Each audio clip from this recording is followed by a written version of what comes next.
Micah Halpern. Thank you for joining me today as I do some thinking out loud. Our first segment is called Background Briefing.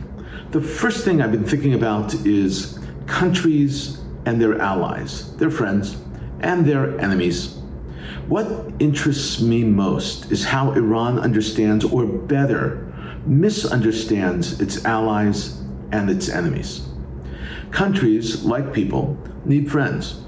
Those friendships are based most often on economic needs, military needs, or the need for resources. Rather than calling them friends, however, when it comes to countries, they're called allies. Israel has, with the advent of the Abraham Accords, amassed a number of countries, allies, that once upon a time seemed impossible friends. The United States, under the presidency of Donald J. Trump, is a catalyst for big deals. That's what he loves. He loves the deal, the art of the deal. And then there are those alliances built purely on the basis of geography and religion, such is the case in the world of Islam. Iran, for instance, which hopes to dominate the Muslim world, is the prime example of this example. Mossad Pezeshkian, the president of Iran, made that Iranian attitude perfectly clear. The Iranian president recently declared, and I'm quoting, "We are in a state of total war with the US, Israel, and Europe. They do not want our country to stand on its feet. If they attack us again, they will receive a harsher response. The unity of the Iranian society will foil all enemy plots." That's a quote. There is an often quoted ancient proverb, most often incorrectly attributed to the Italian philosopher, historian, and diplomat Machiavelli, that declares that the enemy of my enemy is my friend. By that rule, the United States, Israel, and Europe, the listed as enemies by Iran, should all be friends. But the truth is that they are not all friends. The United States and Israel are certainly openly, publicly, and historically the best of friends on the international stage. They are allies on many fronts, besties, if you wish, in the language of our children. The two nations, as exemplified by their superbly coordinated attack on Iran's nuclear facilities recently, see eye to eye on the threat to the region and the world of a nuclear Iran. It is Europe that is the problematic part of this equation. Iran does not, as evidenced by the president's statement, lumping it together with Israel and the United States, understand Europe. And it should. The Iranian president does not have a proper understanding of the European situation. Europe is not merely moving further and further away from the United States and Israel in terms of diplomacy, doctrine, and politics, but because Europe is moving closer and closer towards Iran. That's what I don't seem to understand, why Iran is saying this. Europe has fallen into an abyss. Europe has become a branch, an extension of Islam. And it has a name. Today, there is a phenomenon that is referred to as European Islam. Islam has begun to envelop Europe. And while it is true that several European nations are trying to fight this new phenomenon, trying to hold on to their long-held ways, they seem to be losing that battle. Europe is more and more rapidly and more evidently shifting away from the alliances with the United States, and even more so with Israel, because their population is shifting towards, you guessed it, Iran and Islam. The United States is also shifting. The obvious example is the American political stage. What began with the election of several openly pro-Islam members of Congress blossomed into the election of New York City's Democratic Socialist Mayor Zohran Mamdani. The election of Mamdani is a classic example of not just a shift in American politics, but also of the move away from Israel.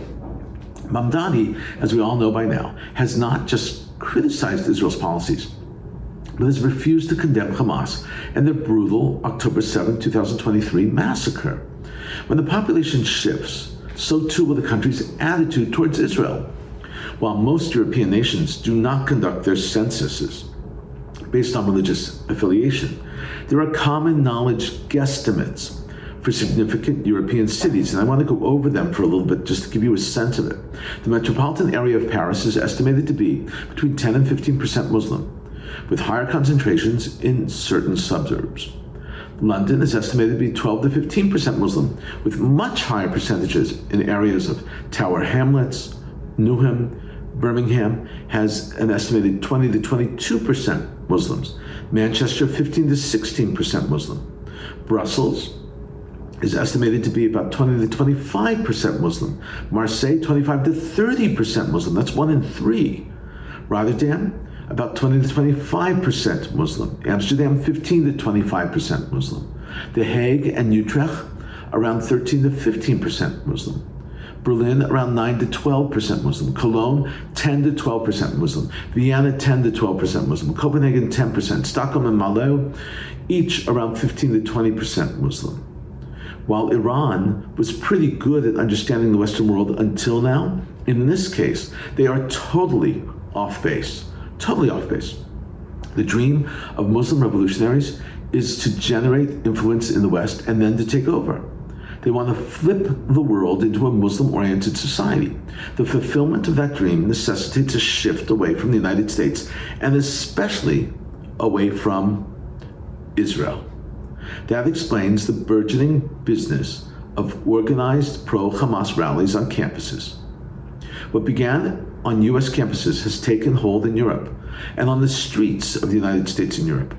And there are no better recruits for new revolutionary causes than restless, often disenfranchised college and university students.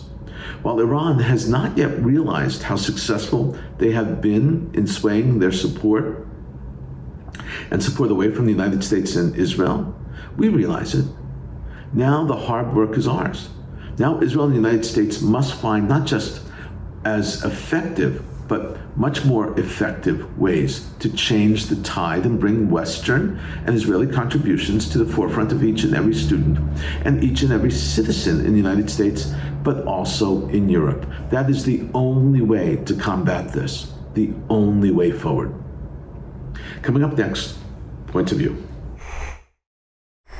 First up is a column from Ynet. It was written by Meital El-Maliach, published on January 2nd, 2026. It's entitled Algorithmic Agendas, Al Jazeera's AI Newsroom and the Global Security Dilemma.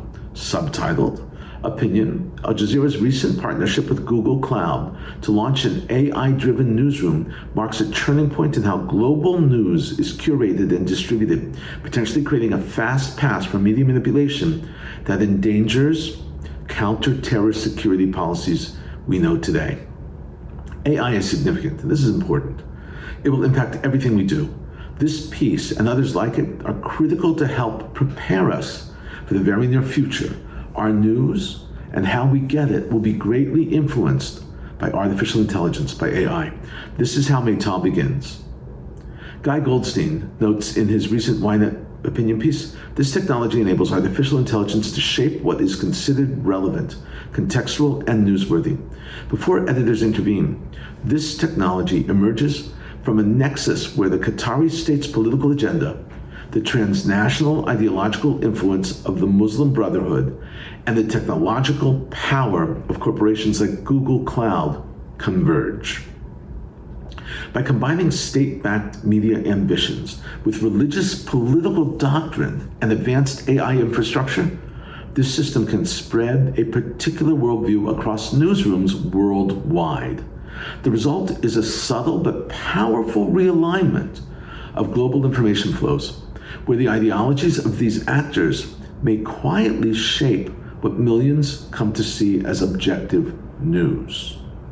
Meital now illustrates the dangers of this combination as presented through AI and the algorithm.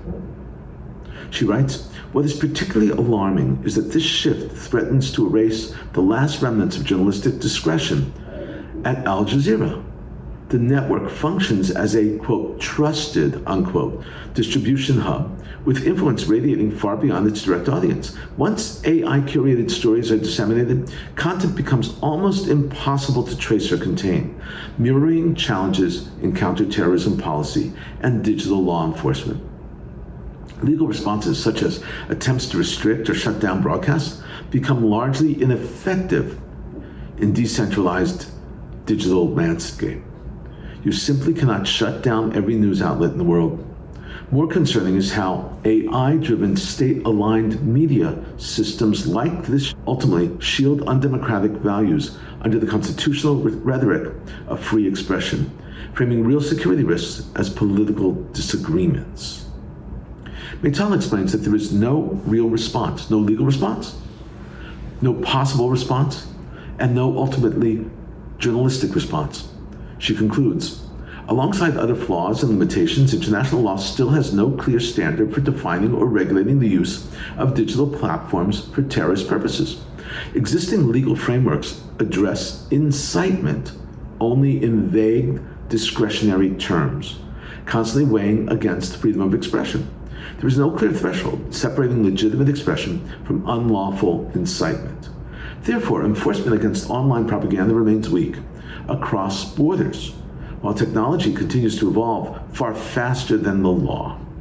Without legal adaptation, deterrence erodes, and tech-enabled terrorism remains largely unchecked and alarmingly unleashed. This is an exceptional column. Meital shows us just how precarious the situation is. We need to get over our fear of AI and confront it directly. Thank you, Meital. Next up is a column from the Jerusalem Post published on January 3rd, 2026. It was penned by Yoni Michani. It is entitled Protests Shake Iran. The United States must choose its next move wisely. Subtitled, Opinion, Tehran streets erupt with defiance. Will Washington support change or repeat past mistakes with Iran's regime? This is how Michani begins. As Iranian shopkeepers chant death to the dictator, Tehran's Grand Bazaar and university students openly defy the regime's enforcers, the Trump administration faces a choice that will define Middle Eastern geopolitics for a generation. The protests that erupted this week over Iran's currency collapse represent more than economic grievance. They signal a regime crisis, a decade in the making. The question is whether Washington will seize this moment or repeat the catastrophic errors of 2009, when millions of Iranians took to the streets during the Green Movement. 16 years ago, President Obama chose silence. His calculation was clear: preserve the possibility of nuclear negotiations by treating the Islamic Republic as a stable partner rather than a dying regime. Because of that move by the Obama administration, the Green Revolution was brutally crushed by the Iranian leadership. Michani writes, the result, the Green Movement was crushed. Its leaders imprisoned or killed, and Iran's nuclear program accelerated anyway.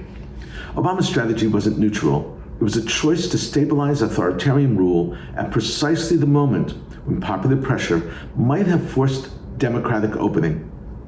Michani explains that the situation today is more ripe than ever for a revolution in Iran. The stage was set by Israel and the United States striking the nuclear facilities.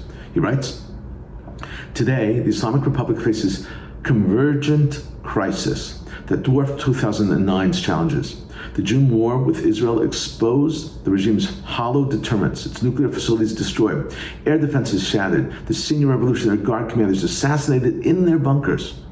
The axis of resistance that Iran spent decades building has collapsed. Assad's Syria fallen, Hezbollah degraded, Hamas contained. The Iranian rial has lost 60% of its value since June, wiping out savings and making basic necessities unaffordable. The Supreme Leader Ayatollah Ali Khamenei, 86 and ailing, presides over a succession crisis with no clear resolution. Now Michani gives 4 simple steps for the West to help bring down the regime. First, maintain and intensify economic sanctions targeting regime revenue while ensuring that humanitarian goods flow freely. Second, support unfettered information access, uncensored internet, and satellite communications. Let Iranians coordinate, document regime abuses, and access alternative narratives. Third, actively undermine regime legitimacy through aggressive information operations. The goal isn't just to support the protesters. It's systematically delegitimizing the Islamic Republic in the eyes of its own citizens, and crucially, its own security forces. When the IRGC commanders see the regime exposed as corrupt and incompetent, defection becomes not just possible, but rational. And fourth, establish red lines on repression, freeze assets, and impose travel bans on commanders who order mass violence. Bahani concludes that it is possible, even probable, to bring down the Iranian regime. The Trump administration has the opportunities that Obama simply failed to act upon. It could work. Bahani concludes, the parallel also holds true. Iran has all the makings of a prosperous, influential nation, an educated population, vast resources, a proud history. What it lacks is an accountable government. While Persian Gulf neighbors became global hubs, Iran squandered wealth and failed regional adventures on a nuclear program that brought only isolation. President Trump has an opportunity that Obama squandered to support Iranian Democrats at the moment it matters most. The choice is whether to provide the external pressure that enables internal transformation or watch another generation of Iranians crushed by a dying regime that Washington helped survive. This is truly an insightful and essential column. We need to watch Iran very carefully. The next few weeks will be essential. Thank you, Mahani.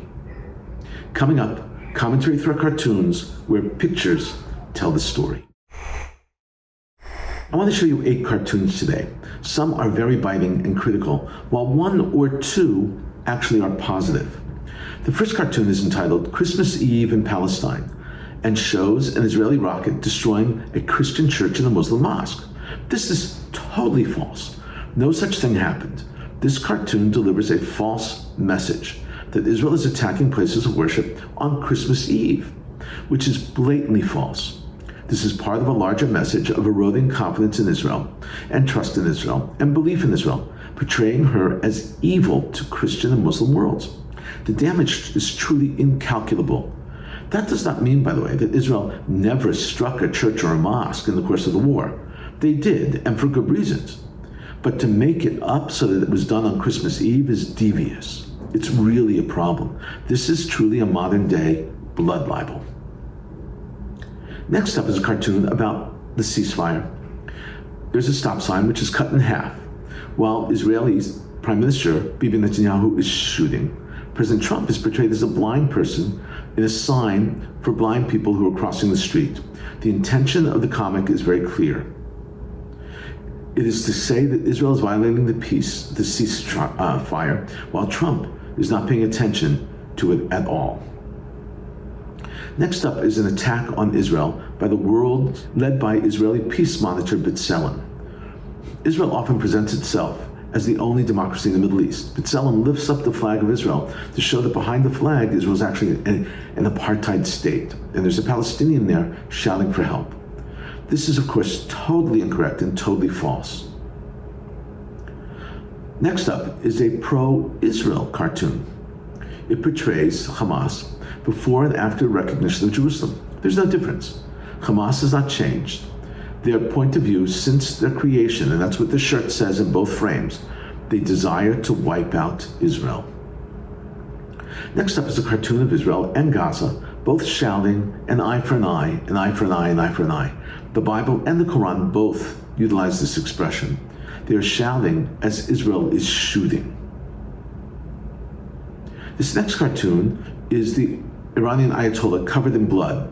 He's reading a paper with the headline, Iran helped plan attack on Israel.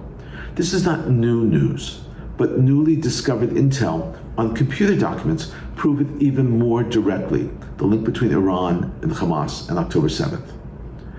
The seventh cartoon is simply awful. A Gazan woman has her child in front of her as a human shield, and Israel has shot him and everything around with rockets. Hospitals, schools, all portrayed by street signs.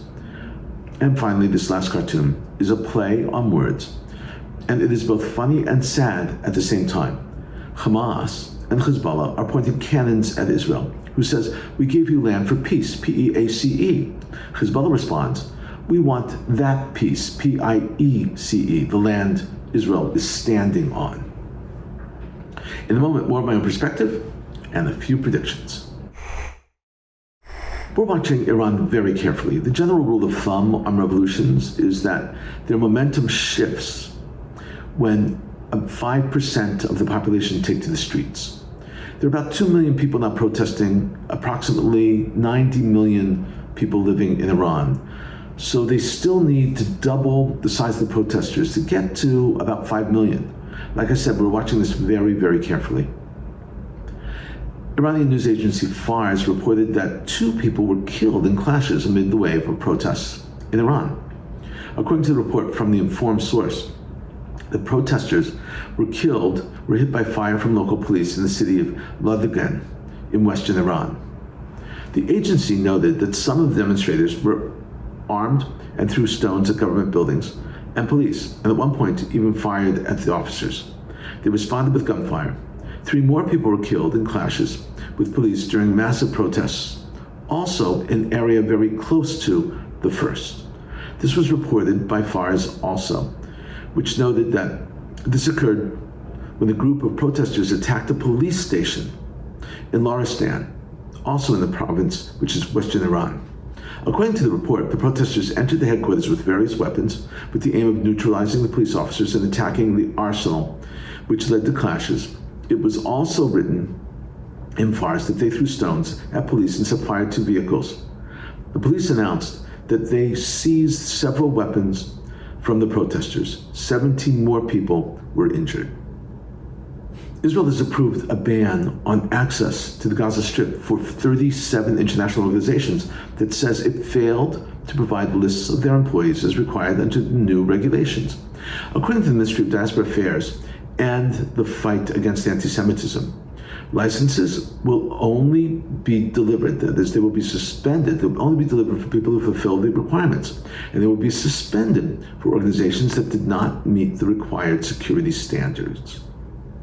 Israeli basketball player now playing in the NBA for Portland, Deni Avdija, scored 17 points and grabbed 7 rebounds and dished out 7 assists for his team, the Portland Trailblazers, in 124-95 loss to NBA champions Oakland City Thunder. The Blazers have dropped to 14-20, and the Thunder lead the league in 29-5. New York City Mayor Zohran Mamdani said in his inaugural address that I know there are those who view this administration with suspicion, yet I promise you, if you are a New York resident, I am your mayor. Even if we disagree, I will protect you, celebrate with you, mourn with you, and never, not even for a second, will I hide from you. During his speech, he received an applause when he said that Palestinian New Yorkers from Bay Ridge neighborhood will no longer have to deal with politics that speaks in the name of universality and then makes them the exception. Jewish leaders are suspicious of Mamdani, especially because he scrapped all of Mayor Adams' pro-Jewish and pro-Israel declarations within his very first announcement, including the international definition of anti-Semitism. According to sources familiar with the content of the security discussion regarding Gaza Strip, outgoing IDF Chief of Staff Lieutenant General Herzi Halevi expressed skepticism about the effectiveness of the International Stabilization Force, the ISF, that the Americans want to establish as part of President Donald Trump's 20-point plan. Halevi addressed Prime Minister Benjamin Netanyahu during the meeting and asked him to provide guidance on what to prepare for if the military action is taken to disarm Hamas. According to Halevi, who opposes military governance, but presented it in a discussion as a possible day-after solution in Gaza if there's no alternative, Israel could end up in a situation where Hamas returns and rebuilds its strength. Netanyahu did not provide an answer to the question of who would control the Strip if the stabilization force fails. Defense Minister Israel Katz and the new IDF Chief of Staff, Lieutenant General Eyal Zamir, visited one of the operational units of the Intelligence Division, together with the head of military intelligence, Major General Shlomi Binder, and several other senior defense officials. After Israel became the first Western country to recognize Somaliland, there have been rumors swirling around. To answer them, the Somaliland Foreign Minister wrote on X that it, quote, rejects the false claims by Somalia's president about resettling Palestinians or establishing military bases in Somaliland. The ministry added that the country's relationship with Israel is purely diplomatic and conducted with full respect for international law, stating these accusations are designed to mislead the international community and undermine Somaliland's diplomatic progress. We've been thinking out loud about a lot today. Now that you know what I've been thinking, let me know what you're thinking. Email me at micah@jbstv.org. Tweet me at Micah Halpern. Tell me what you think. Before we end, let me leave you with one piquant piece of information. Shulam Lemmer is arguably one of the most popular Jewish singers today. He has a voice which is truly one in a generation. He tells a story here about his song, A Coma and a Miracle. Listen to this story. It's truly inspirational. About a month ago, I met someone on the plane. And we started chatting, took my number. And I got a phone call a few days later in a taxi. I'm an American. This taxi driver here is speaking English. I have a question. Do you know Shulam Lemmer? He's like, we didn't know who he is. We just met him on the plane. I said, I have to talk to him. Okay. He gets on the phone. He tells me that his son was injured in Gaza.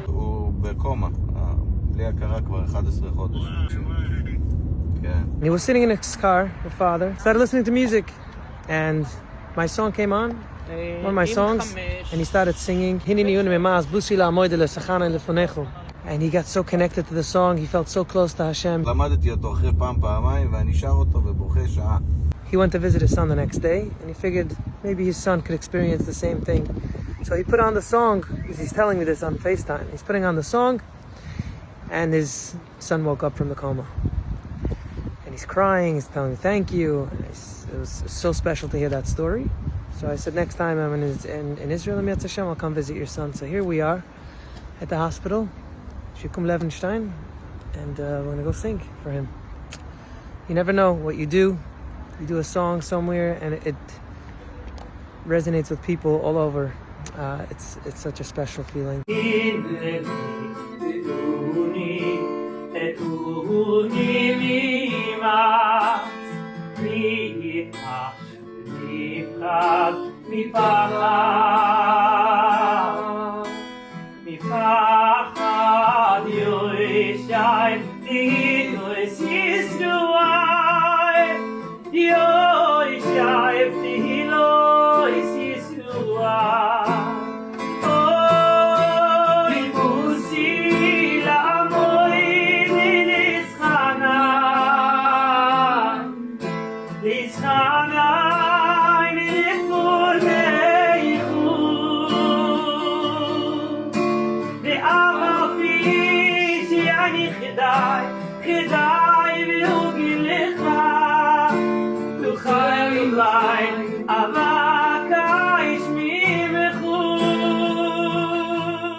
I told you it was powerful.